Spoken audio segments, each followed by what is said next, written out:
presidente del IPP o de la UCB. No sé. Claro, porque la PUCEB es la asociación y el IPP es el instituto. Bueno, es la PUCEB porque el instituto de previsión es otra cosa. Exactamente, yo te digo. ¿Es para la UCB o para la UCB? Porque yo nunca he votado. No he votado para la UCB. Sí, es para la PUCEB. Ah, Claro. No va a cambiar nada. No, bueno. Sí, ellos protestan, todo el mundo, Es que el sueldo nuestro es el bono patria. El bono de la Bueno, puede Y eso no puede ser porque eso lo va para las prestaciones. exactamente. De tus prestaciones de la calcula cada 2 bolívares. Después de 40 años. Bueno, no, Exacto. pero ya le quitaron 14 ceros a la moneda. ¿Cuánto te quedaron? Mira, Adolfo,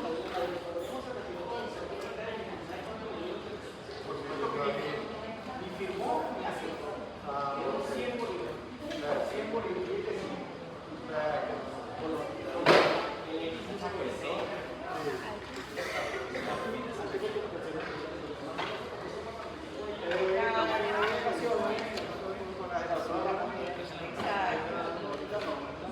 Pero sí, cuando éramos instructores Ganó. Pero ya estamos listos. Buenas tardes a todos. Hoy continuamos con la clase de los mecanismos fisiopatológicos asociados al dolor y la nocicepción.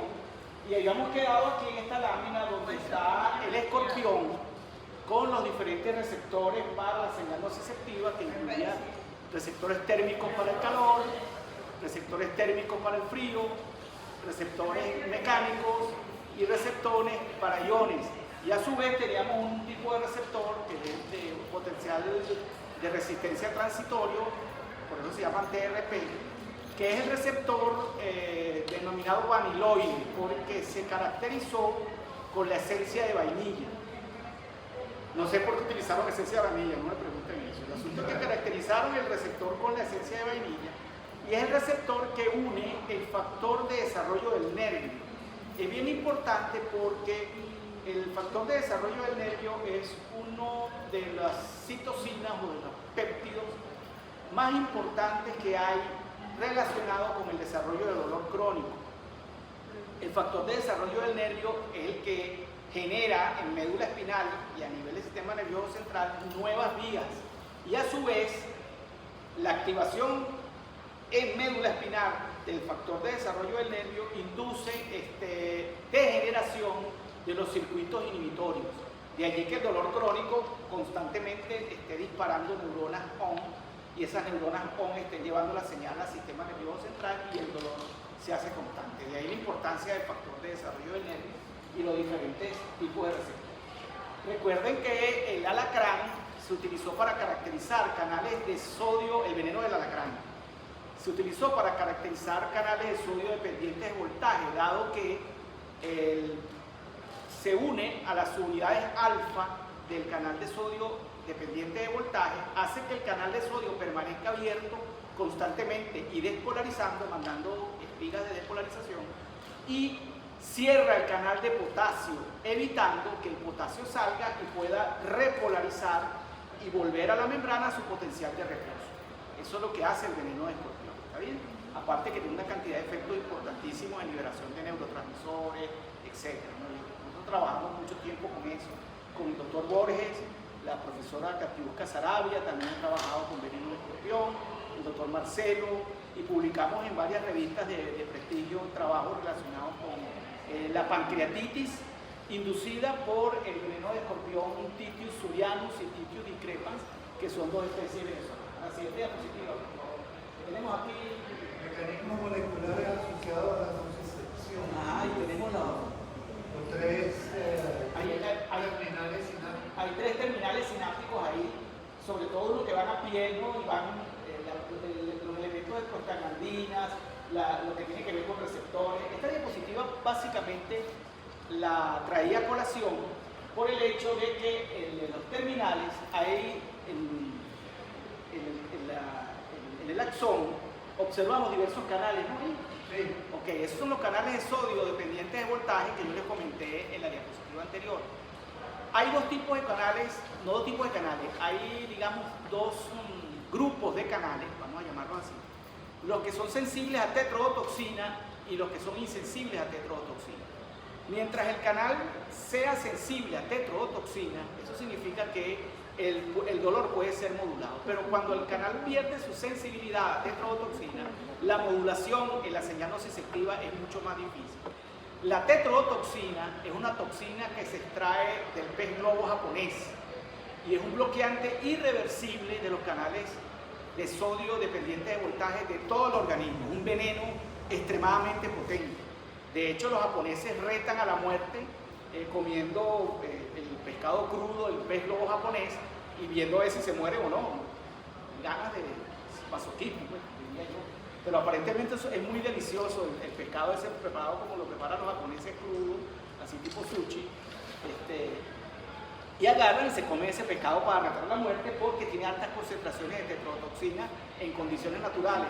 Los chefs que preparan ese pescado tienen una preparación de no sé cuántos años para poder garantizar que cuando lo sirvan no tenga tetrodotoxina. La siguiente diapositiva. ¿Qué tenemos por acá? Nociceptor. Ajá, este es el lado de laser, ¿no? Sí. Aquí tenemos nosotros varios elementos que son extremadamente importantes en lo que es la transmisión de la señal nociceptiva. Tenemos un elemento que yo les comenté en la clase de agentes químicos, que es la sustancia P. Los nociceptores, en su mayoría, tienen sustancia P. ¿Qué es lo que hace la sustancia P? La sustancia P, una vez que se libera, induce liberación de mediadores químicos que incluyen histamina, bradiquinina, etc. Y la sustancia P es, precisamente dicen que es el neurotransmisor inicial de la señal nociceptiva. ¿Okay? La sustancia P trabajó durante muchos años en este elemento el doctor Homero Augusto Campos de la Escuela Vargas, porque aparentemente la relación que había entre sustancia P e histamina era un importante regulador periférico de la presión arterial. Actualmente esos trabajos los está continuando un profesor que ha colaborado con nosotros en hipertensión arterial, que es el doctor Augusto Manso. ¿Okay? Y la sustancia P induce liberación de esos mediadores químicos. Si nosotros depletamos las neuronas de sustancia P, o sea, hacemos que se libere por completo y ella tarda un poco de tiempo en renovarla, eso se hace con capsaicina, que es el componente del ají picante. ¿Okay? Y esa capsaicina es la que hace que nosotros liberemos violentamente sustancia P y liberemos histamina, bradiquinina, todos esos componentes inflamatorios, se nos hinchan los ojos con la bomba lacrimógena, que se le denomina con gas pimienta, que en realidad debería ser gas ají picante, porque de pimienta no tiene nada. ¿Okay? Eso es lo que hace que se libere la histamina. Entonces tenemos el papel de la sustancia P y el papel de otro mediador químico que es el péptido relacionado con el gen de la calcitonina. Ese péptido está muy relacionado con el dolor migrañoso, como les comenté yo en la clase anterior, y aparentemente se están desarrollando anticuerpos monoclonales y fármacos que bloquean ese receptor para el tratamiento de la migraña. Aparentemente ese péptido relacionado con el gen de la calcitonina tiene efectos moduladores en la actividad serotoninérgica central y aparentemente la serotonina es uno de los mediadores químicos principales en el sistema nervioso para el desarrollo del dolor migrañoso, ¿no? O sea, la serotonina inhibe el desarrollo de la migraña y por eso es que algunos antidepresivos o drogas que inhiben selectivamente la recaptura de serotonina pueden utilizarse para el dolor migrañoso porque mantienen elevados los niveles de serotonina en el espacio sináptico. La siguiente diapositiva, por favor. Característica de la fibra. Ok, esta es para leer. ¿Alguno que me la lea, por favor? Terminales nerviosos poco diferenciados, como los térmicos, los mecánicos y los pulmonares. Ya lo vimos en la diapositiva anterior. Ajá. La fibra tipo A, delta y tipo C, capa de retina poco desarrollada o ausente y baja velocidad de conducción y el estímulo constante disminuye el umbral de excitación. Ok. Ajá. ¿Algo más? No, eso. Ok, fíjense que son A delta y fibras tipo C. Hay otras fibras que son las A beta, no delta, sino beta. Y esas son altamente mielinizadas. Durante el desarrollo de la estimulación violenta de un receptor por ejemplo un mecanoreceptor, hace que se reclute rápidamente una fibra A beta por esta fibra C y A delta. Y la señal llega rápidamente a médula espinal para producir el arco reflejo y retirar la mano o lo que sea del estímulo que está induciendo la señal nociceptiva. ¿Okay? Pero en condiciones generales, por ejemplo, ustedes sufren alguna quemadura en la mano, en el dedo, inicialmente hay un dolor muy fuerte porque hay reclutamiento de la fibra A beta. Retira la mano, pero después queda la quemadura, mandando un dolor constante. Ese dolor constante, que es muy lento y que es difícil de quitar, es por la conducción lenta de las fibras tipo C y AD, y llega a médula espinal y el dolor va perpetuándose a menos que nosotros utilicemos analgésicos de acción central o utilicemos algún tipo de acción local, un anestésico, etcétera, que inhiba el dolor de la quemadura. Un dato que les voy a comentar, la mayoría de las muchachas, no sé si alguna cocinará, cuando sufren alguna quemadura en la cocina, si la quemadura es superficial, usen alcohol. Se echan alcohol y van a sentir el alivio más gigante. Ustedes no tienen idea. Es más, yo me pongo una gasa cada vez que yo cocino mucho. Cada vez que me quemo, pongo una gasa y me pongo el alcohol arriba y el alivio es tremendo. Ahora, si la quemadura es de segundo grado, o sea, abarca más de la epidermis hasta la dermis, cuando se echan alcohol le va a doler. Entonces, el alcohol es una forma de diagnosticar qué tan profunda o tan grave puede ser una quemadura. ¿Me expliqué? Continuamos entonces. ¿Qué tenemos aquí? Sensibilización del nociceptor, martillo y dedo. Ok, perfecto. Esto indica que en la mayoría de los casos la sensibilización del nociceptor implica la fosforilación en residuos de tirosina, treonina o cisteína en los componentes aminoácidos del canal de sodio dependiente de voltaje. Cuando se produce activación de quinasas, esos aminoácidos tienden a fosforilarse y la fosforilación del canal de sodio dependiente de voltaje disminuye el umbral de activación. ¿Qué significa la disminución en el umbral de activación? Que un estímulo menos intenso va a producir un dolor de igual o mayor intensidad. Aparte de que la medida en que se van reclutando nociceptores, que se reclutan en proporción geométrica, o sea, uno recluta 2, 2 reclutan 4, 4 reclutan, y así van reclutándose hasta que se reclutan todos los posibles. En la medida en que se van reclutando los nociceptores, en la zona de lesión se va extendiendo la señal nociceptiva. O sea, ustedes tienen, por ejemplo, un golpe o una fractura en una zona de la mano o del pie, pueden tocarse en zonas muy alejadas relativamente de la zona de la lesión y van a sentir dolor por reclutamiento del nociceptor. Okay, la siguiente diapositiva. Canales de sodio expresados en fibras del ganglio de la raíz. Ok, adelante. Eso es lo que nombra, creo que son una cantidad de canales. Nómbrenlo, por favor, rapidito. NAB, no sé qué, ¿no? Está PN1, Disculpa que te interrumpa. Lo importante ahí son los que son sensibles o no a tetrodotoxina. Lo que cuando el cambia de fenotipo, el canal de sodio voltaje y se insensibiliza a la tetrodotoxina, es cuando comienza a producirse la cronificación del dolor. De ahí la importancia de conocer las características del canal, porque siempre existe la probabilidad de que el cambio de fenotipo ocurra. ¿Okay? Cateral caracterizó, hasta donde yo recuerdo, 12 tipos diferentes de canales de sodio y 8 tipos diferentes de canales de potasio. ¿Okay? Lo que es uno de los grandes estudiosos en canales iónicos. Y cumplen diversas funciones en diversos órganos de la economía. En la siguiente diapositiva. ¿Qué tenemos por aquí? ¿Son 2 cerebros o 3? 2 cerebros. Ok, fíjense, ahí lo importante es básicamente que hay una vía directa que es la vía espino-cortical, directo de la espina a la corteza cerebral para localizar violentamente o muy rápidamente dónde se está produciendo el estímulo nociceptivo. Y posteriormente se activa la vía espino-tálamo-cortical. Esas vías se activan una vez que llega la señal nociceptiva a la raíz dorsal de la médula espinal, específicamente capas 1, 4, 5 y 7, a la raíz dorsal. De allí pasa a los lemniscos o tractos, que son sustancia blanca, y se lleva la señal al sistema nervioso. En la segunda vía que tenemos para discernir o para interpretar la señal nociceptiva es la que tiene que ver con la vía espino-tálamo-cortical. La siguiente diapositiva va a tener 3 cerebros. ¿Tiene 3? La siguiente, por favor. Sí. Ok. En esta vía estoy involucrando el sistema reticular activador.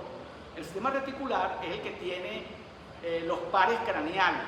Eso incluye también otros núcleos que incluyen el locus ceruleus, que es el que media la activación simpática central, el sistema reticular activador serotoninérgico, que son alrededor de 7, 8 núcleos, que son los que median los ritmos sueño-vigilia. Aparte del núcleo supraquiasmático, que es hipotalámico, el sistema reticular es bien importante porque es el que produce el bloqueo durante el sueño, de manera que cuando nosotros tengamos un sueño REM, no estemos caminando ni haciendo lo que hacemos en el sueño REM. Eso es peligroso, sobre todo si hay actividad sexual en el sueño. Entonces el asunto es que el sistema reticular activador se desactiva rápidamente cuando se produce un dolor muy intenso, ¿no? Por ejemplo, un cólico nefrítico despierta al individuo violentamente y a pesar de que tenga un sueño profundo, rápidamente el sistema reticular activador deja de actuar y el individuo siente un dolor muy intenso. Recuerden que el dolor es un mecanismo de defensa y va a indicar un posible daño tisular. Fíjense que está también el vago, el 10º par. Eso es bien importante porque en dolores que me definieron como dolor opresivo en la clase del martes, que es el infarto al miocardio, cuando un paciente le llega al hospital con infarto al miocardio, ustedes olvídense del electrocardiograma, de presión arterial. Si ustedes saben y están conscientes que con un infarto tienen que tratar inmediatamente el dolor. Ustedes inyectan, y generalmente responde a opiáceos, tienen que inyectar un derivado de la morfina, fentanilo, lo que sea, pero tienen que quitar rápidamente el dolor. ¿Por qué? Porque si tienen un corazón insuficiente producto de un infarto, y aparte de eso le van a producir descargas colinérgicas provenientes del vago, ¿qué hace la acetilcolina en corazón? ¿Qué produce? Receptores muscarínicos en corazón.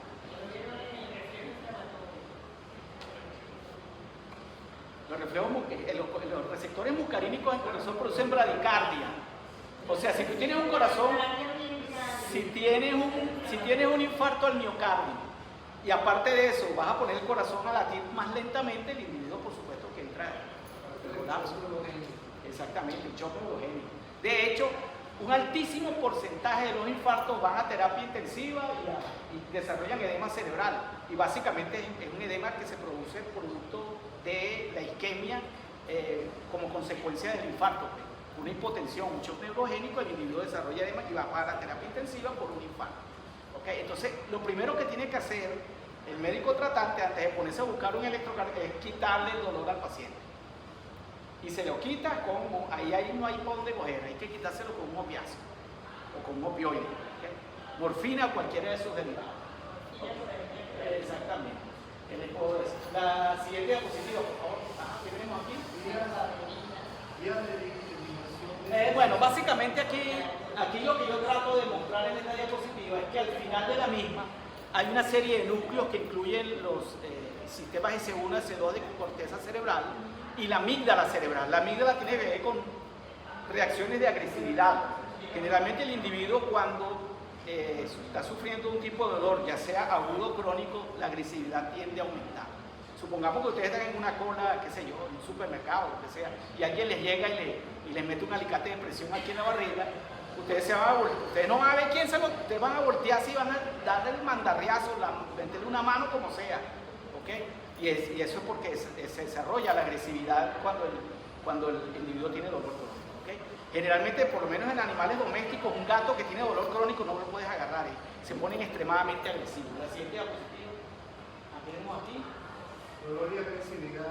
José Delgado, bueno, José Delgado instauró un electrodo en la corteza prefrontal. La corteza prefrontal es un centro inhibitorio, o sea, cuando la corteza prefrontal está activa, el individuo tiene un comportamiento inhibido, incluyendo el comportamiento agresivo.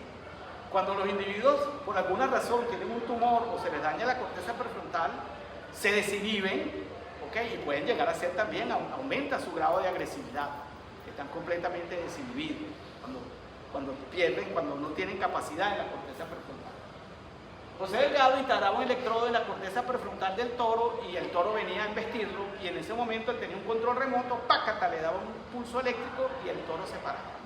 Era más que todo el espectáculo, como decía el doctor Homero Augusto Campos, y salió inclusive, era un espectáculo tan, digamos, desde el punto de vista neurocientífico impresionante, que fue portada de la revista Time en su momento. La siguiente diapositiva, por favor.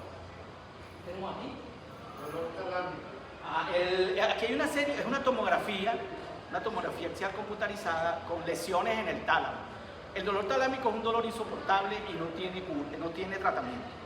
Un altísimo porcentaje de las personas que sufren dolor talámico como consecuencia de una enfermedad vascular cerebral que actúa a nivel del tálamo se suicidan. ¿Okay? La mayoría de los individuos que tienen dolor talámico se suicidan. La siguiente, por favor. Inflamación. Ok, aquí tenemos ya la doctora Domínguez, les había hablado de inflamación ayer. Esto es una poliartritis o algo así, ¿no? Ok, este es un dolor producido en este caso por una reacción autoinmune y son dolores crónicos. ¿Está claro? Entonces el proceso inflamatorio produce dolor porque, como les comenté en la clase del martes y ya les dio la doctora Domínguez, las prostaglandinas, principalmente la prostaglandina E2 y los leucotrienos son potenciadores. Son potenciadores de la señal nociceptiva una vez que el nociceptor se ha activado y ha liberado sustancias. Recuerden que también están implicados otros sistemas de neurotransmisión, de citocina y de mediadores químicos, que incluyen la histamina, la bradiquinina, la serotonina, etcétera, aparte de todas las citocinas que actúan en el proceso inflamatorio que ya les comentó la doctora Domínguez. Eso también influyen en lo que es la transmisión de la señal nociceptiva. En el momento que ustedes tratan el proceso inflamatorio con antiinflamatorio, el dolor tiende a ceder. Pero si tratan con analgésicos antiinflamatorios no esteroideos, el dolor cede y la inflamación cede en un 70%, un 60%. ¿Por qué no cede en un 100%? Inflamación de la clase de la doctora Domínguez. ¿Por qué la inflamación no cede en un 100% cuando utilizamos analgésicos antiinflamatorios no esteroideos tipo aspirina, ketoprofeno, ibuprofeno, todo eso, meloxicam, celecoxib, todo eso? ¿Por qué no cede la inflamación en un 100%? Si estamos inhibiendo la síntesis de prostaglandina. ¿Por qué se les ocurre?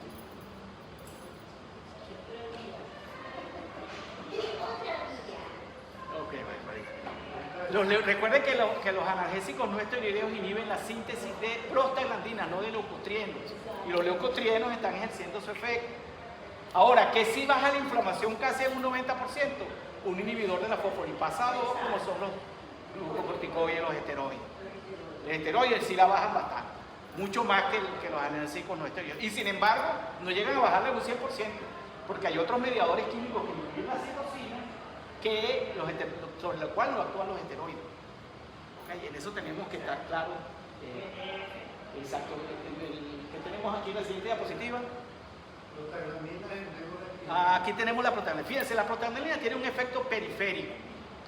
El doctor Horacio Vanegas, nuestro Horacio Vanegas, hizo investigaciones bien interesantes hace décadas en donde inyectó analgésicos antiinflamatorios no esteroideos a nivel central en los sistemas on-off que yo les mencioné en la clase pasada, y encontró que la inyección de estos analgésicos antiinflamatorios no esteroideos también tenía un efecto a nivel del sistema nervioso, y ese efecto se traduce en lo que vemos en esta diapositiva. Generalmente las prostaglandinas, cuando se generan, recuerden que las prostaglandinas no viajan por sangre, ellas se generan ahí, ¿okay? Cuando se generan en médula espinal como consecuencia de la generación, hay señales que van mandando por vía nerviosa para que se vayan generando prostaglandinas en los grupos celulares. En este caso, en las células gliales se generan prostaglandinas, y estas prostaglandinas inducen en las neuronas, sobre todo la neurona glicinérgica. La glicina es el principal aminoácido inhibitorio en médula espinal. Induce la internalización del canal de cloruro. El canal de cloruro, desde el punto de vista fisiológico, cuando se abre el canal de cloruro, produce una hiperpolarización. ¿Okay? Porque generalmente, ¿qué está acoplado a ese canal de cloruro? En el sistema nervioso central, el principal neurotransmisor inhibitorio, que es el ácido gamma aminobutírico, el GABA. Y en médula espinal está la glicina. Entonces, la inducción de síntesis de prostaglandina por por las vías aferentes a médula espinal va a inducir la internalización del canal de cloruro y por tanto no se va a poder inhibir la señal nociceptiva y se potencia. Las prostaglandinas entonces a nivel central tienen un efecto también potenciador, pero ¿por qué ejercen ese efecto potenciador? Porque producen inhibición de la acción de los neurotransmisores inhibitorios. Llámese glicina en médula espinal o llámese GABA en sistema nervioso central. La siguiente, por favor. ¿Qué tenemos por aquí? Dolor e inflamación. Adelante, es para leer. Sí. Alguien que me haga el favor de los... Los prostaglandinoides en la periferia producen una disminución del umbral y un aumento en la respuesta. Aumentan sensibilidad central, incrementan la excitabilidad de la membrana y la eficacia sináptica. Ok, entonces ahí tenemos los efectos resumidos de lo que les comenté verbalmente, que hacen las prostaglandinas, aparte del proceso inflamatorio del que comentó la doctora Domínguez en su clase, tenemos entonces cómo actúan a nivel de la transmisión de la señal nociceptiva o del dolor. La siguiente. Central, terminal, Una neurona sensorial. sensorio y neuro. Ajá. Primaria, sensorio y neuro. Ajá. Y el cuerpo dorsal. Ok, perfecto. Pero Inhibición e excitación. hay dos pantallas. ¿No? Sí, presináptico y Ok, postsináptico. perfecto. El asunto es que la señal nociceptiva, el terminal habla de glutamato. ¿Esa es la que habla de ácido glutámico? No. Ahí está el glutamato, sí. El glutamato contra los opioides. Exactamente. En este caso, el principal neurotransmisor que lleva la señal nociceptiva, tanto a nivel central como a nivel de la médula espinal, es el ácido glutámico. Anteriormente no se sabía, pero posteriormente cuando se hicieron no solamente canulaciones de células on-off, sino que a través de sistemas de push-pull o de microiontoforesis, se estableció que el ácido glutámico era definitivamente el neurotransmisor que llevaba la señal nociceptiva. Y por supuesto los que inhibían la señal nociceptiva eran los péptidos opioides. Eso nos lo contaba el doctor Vanegas cuando nos daba nuestra clase de dolor. Esto es bien importante desde el punto de vista del dolor, sobre todo el dolor crónico, como yo le comentaba al doctor Iván Golfeto, que existen unas moléculas, unos neurotransmisores, unas sustancias que se llaman arrestinas. Las arrestinas internalizan los receptores para péptidos opioides. Internalizan los mu, los delta y los kappa. Los delta y los kappa pueden sufrir degradación intracelular por efectos lisosomales y los mu se pueden reciclar. Y eso es uno de los mecanismos que explican el dolor crónico y explican el por qué a las personas cuando se les trata con opiáceos o opioides, morfina, lo que sea, dejan de tener algún tipo de respuesta. Dejan de tener respuesta porque hay internalización del receptor péptido producto del efecto de las arrestinas. Eso es bien importante. Pero ¿qué ocurre? Los receptores para cannabinoides no se internalizan. Y de allí que ese dolor que es intratable con opiáceos o con opioides pueda ser tratado con cannabinoides. Entonces a las personas que sufren de cáncer, que ya no responden a la morfina, que no responden al dextropropoxifeno, todas las drogas que se utilizan para el tratamiento del dolor crónico en el cáncer, los ponen a fumar marihuana o a consumirla. Aparentemente fumada es más efectiva, o sea, el elemento que actúa más rápidamente es un elemento volátil, ¿okay? Y los pacientes mejoran. Bueno, y están también felices porque están fumando marihuana. Entonces, la siguiente, ¿cuál es? Mecanismos que producen la sensibilización y es un texto. Por favor. Activación de cascadas de señalización por unión de ligandos a receptores mediados por proteínas G. Todos los receptores opiáceos, opioides, están ligados a proteínas GI. Eso significa G inhibitoria. ¿Recuerdan en bioquímica qué cascada de señalización era la que producía la activación de la proteína GI? Porque vean que los conocimientos de bioquímica son importantes, tienen que recordarlo, porque la bioquímica explica muchísimo de la fisiopatología, al igual que la fisiología, por supuesto. ¿Ok? ¿Qué hace la proteína GI? Continúa, por favor. Fosforilación de canales de sodio. 1.8 disminuye el umbral de activación. Ya yo había hablado de la fosforilación de los canales de sodio, perfecto. Transporte retrógrado del factor de desarrollo Ajá. del GNF, transporte retrógrado del factor de desarrollo del nervio, NGF, ¿ok? Que produce cambios en la expresión de genes para la producción de canales, receptores y neurotransmisores. Eso es bien importante porque, como les comenté anteriormente, cuando se activa el receptor de NGF se desarrollan nuevas vías y esas nuevas vías facilitan la transmisión de la señal nociceptiva y se produce, como les comenté, a nivel de médula espinal y sistema nervioso, degradación de los elementos inhibitorios y de los componentes inhibitorios. ¿Qué más? Listo, eso es todo por esa lámina. ¿Perdón? Eso es todo por esa Estamos por la lámina. La siguiente. Dolor agudo y dolor crónico. Ajá. Fíjense, el dolor crónico es un sistema muy parecido al de la creo que en la parte de la derecha sale la alta liberación de glutamato y cuál es en la derecha. Izquierda, alta liberación de glutamato. Pero primero tienes el estímulo de liberación de sustancias médicas. Ajá, perfecto. Y No se ve arriba la neuróloga. ok, pero está en agudo. Ok, sí, está en agudo. Estimulando los receptores AMPA y NMDA. ¿Ok?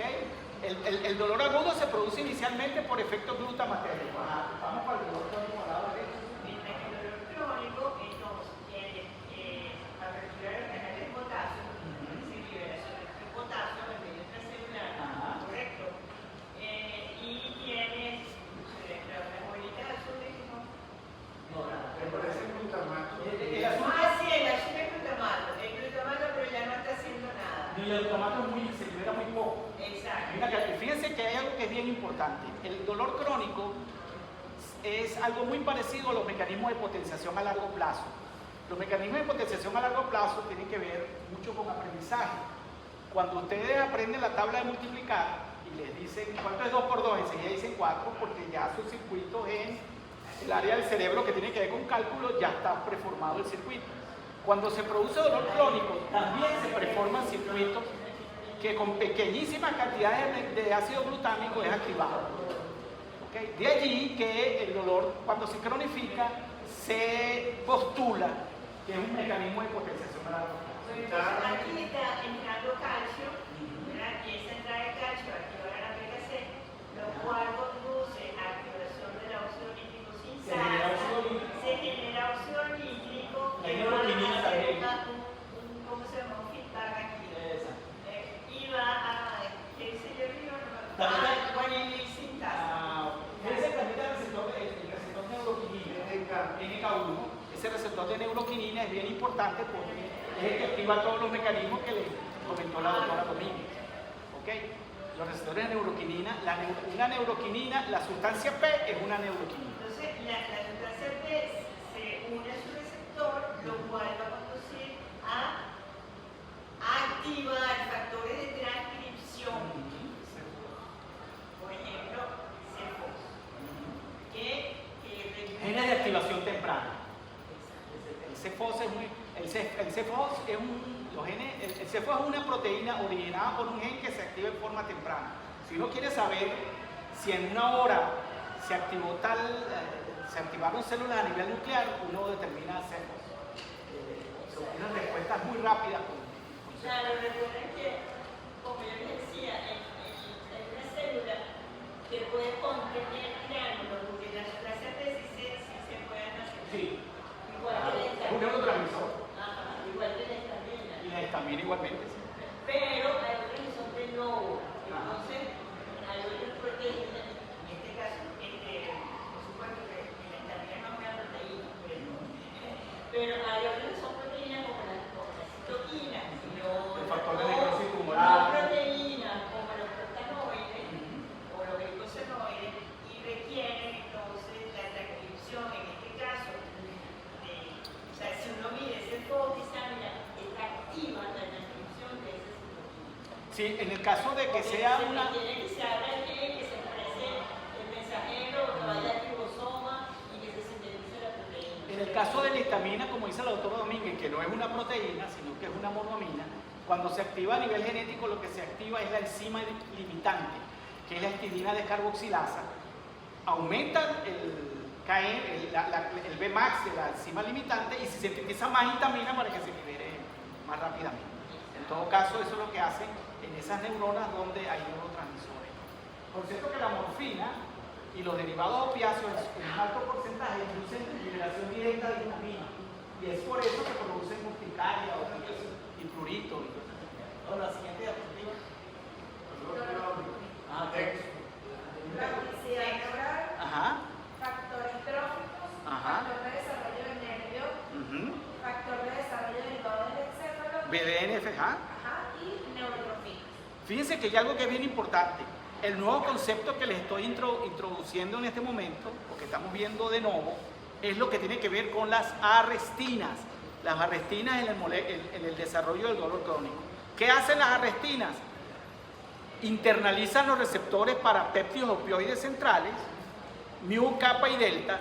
Los kappa y los delta son degradados, los mu pueden volverse a reciclar, y ese es uno de los mecanismos por los cuales los péptidos opioides endógenos dejan de actuar, porque ya no pueden actuar porque no hay receptores.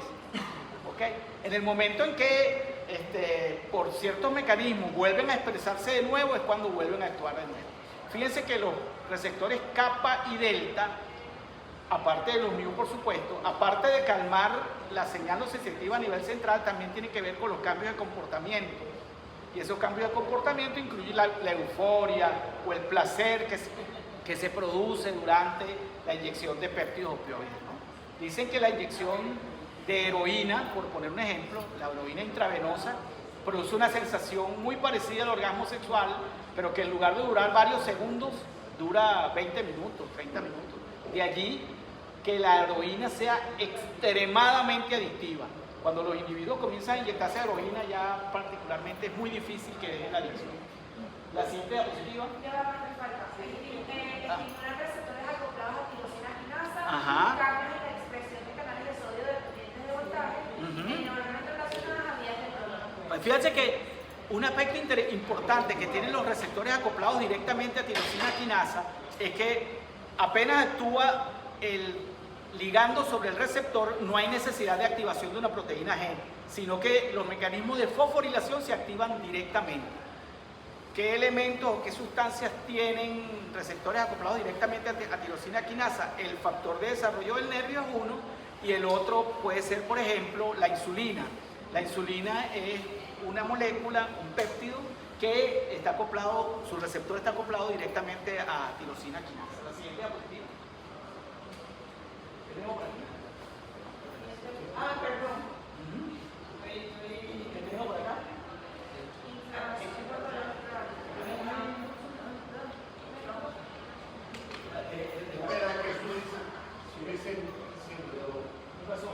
El dolor crónico ya terminamos. Ahora, factor de desarrollo del nervio, Ese ya lo vimos.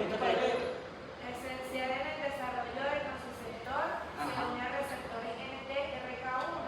Ajá. Su ausencia produce una enfermedad denominada neuropatía sensorial autonómica hereditaria tipo 4. Ok. No hay respuesta al dolor y el gen codifica para NTRK1, 1 y 1. Ok, fíjense bien, eso tiene que ver con la importancia del factor de desarrollo del nervio en el dolor crónico. Si el individuo tiene un defecto en el sistema de neurotransmisión o en el receptor para el factor de desarrollo del nervio, en este caso el individuo no siente dolor. Y como les comenté yo en la clase del martes, los individuos que no sienten dolor tienden a morir muy jóvenes. Generalmente no pasan de los 15 años porque sufren lesiones que no sienten. Entonces esas lesiones al final los llevan a la muerte, ¿no? Con infecciones, etc. La siguiente diapositiva. inflamación por dolor crónico. Ajá, que aquí hay, generalmente nosotros sabemos que la inflamación produce dolor, pero resulta que aquí ocurre lo opuesto. El dolor por arco reflejo a nivel de médula espinal induce liberación de mediadores químicos periféricos cuando se activa el arco reflejo, y esos mediadores químicos causan dolor, o sea, inflamación, perdón. Entonces tenemos un proceso inflamatorio producido por el dolor, no dolor producido por el proceso inflamatorio. Ahora, ¿qué características tiene esta inflamación que la diferencia de las inflamaciones, digamos, normales? Ninguna inflamación es normal, pero de las inflamaciones que ocurren usualmente por lesiones tisulares, que en este caso el infiltrado que van a conseguir en la zona donde se produce el proceso inflamatorio es principalmente eosinófilos. Consiguen muchos eosinófilos y basófilos que liberan mediadores químicos, que son principalmente histamina, bradiquinina y serotonina y todo. Y esos elementos son los que van a inducir el proceso inflamatorio. Entonces, ¿qué pasa? Ellos toman una biopsia, se la mandan al patólogo, el patólogo, mira, el tejido que mandaste, lo que tengo yo es eosinófilo, un infiltrado interesante de eosinófilo, basófilo y tal. Ahí saben ustedes que ese proceso inflamatorio no es el que inició el dolor, sino lo opuesto. Ok, la siguiente. Fíjense que es al revés de lo que vimos de cómo por la vía neural se disminuye la liberación de citocina. Por vía del vago que llegaba al cerebro se devolvía con acetilcolina. Y acetilcolina disminuía la expresión de citocina en las células inmunocompetencia. Y aquí es al revés. El sistema nervioso manda a que se sinteticen mediadores y que haya infiltrado Un tipo de infiltrado celular. un tipo de infiltrado que le viene a expensas de Es lo que dice la doctora Domínguez con el papel del nervio vago y la acetilcolina es extremadamente importante, porque eso explica en algunos casos el efecto desinflamatorio y antiinflamatorio que tienen los bloqueantes muscarínicos. Okay, como es el caso de la atropina, que puede llegar a tener un efecto antiinflamatorio y analgésico, sobre todo cuando se producen cólicos, etcétera, ¿no?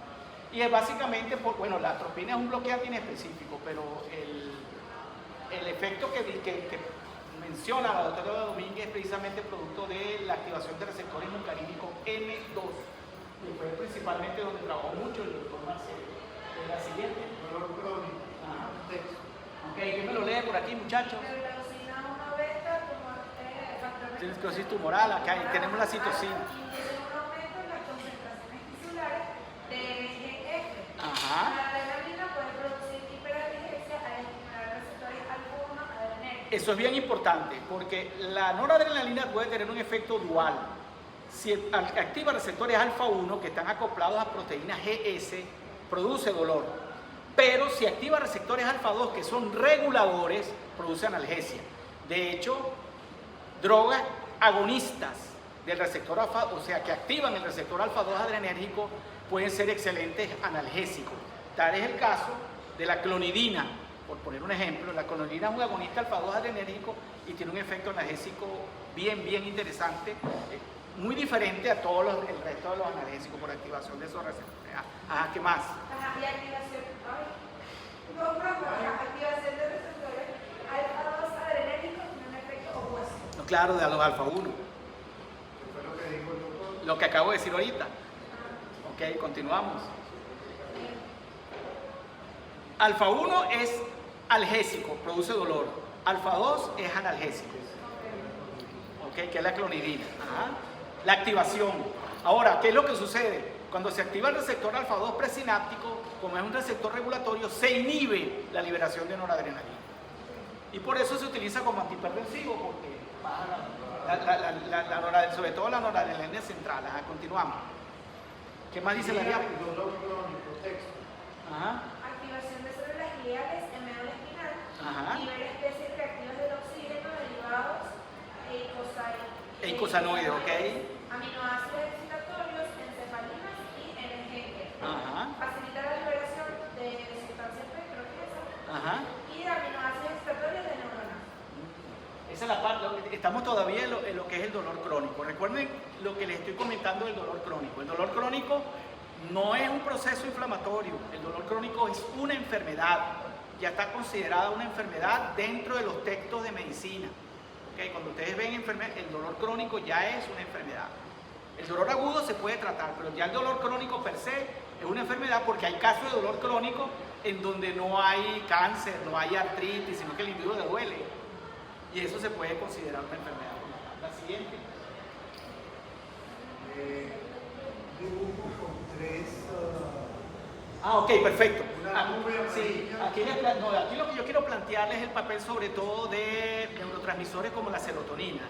La serotonina se origina en el rafe dorsal y la serotonina tiene un efecto difuso en el control de la nocicepción y del dolor en el cerebro. Cuando nosotros bloqueamos los receptores serotoninérgicos, ¿okay? Por eso que se trató de trabajar con agonistas pero no funcionaron.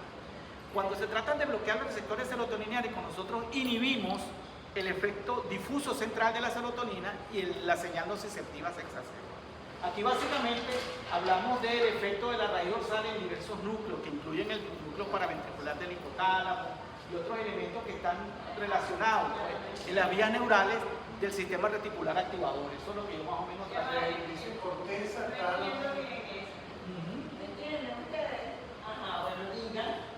Si uno entiende, ahí yo trato de mostrar el papel regulatorio que tiene los núcleos del RAFE sobre estructuras que tienen que ver con la interpretación de la señal nociceptiva.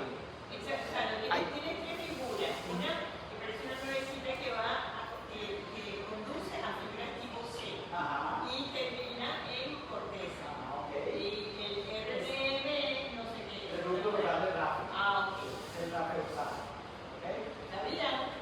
Ajá. Pero esta le estaba mencionando Y luego sea corteza que va a tálamo, Ajá. va a SGPA que también. Sustancia gris periconductal. La sustancia gris periconductal es el principal centro analgésico de control del dolor porque es la que libera principalmente el péptido opioide.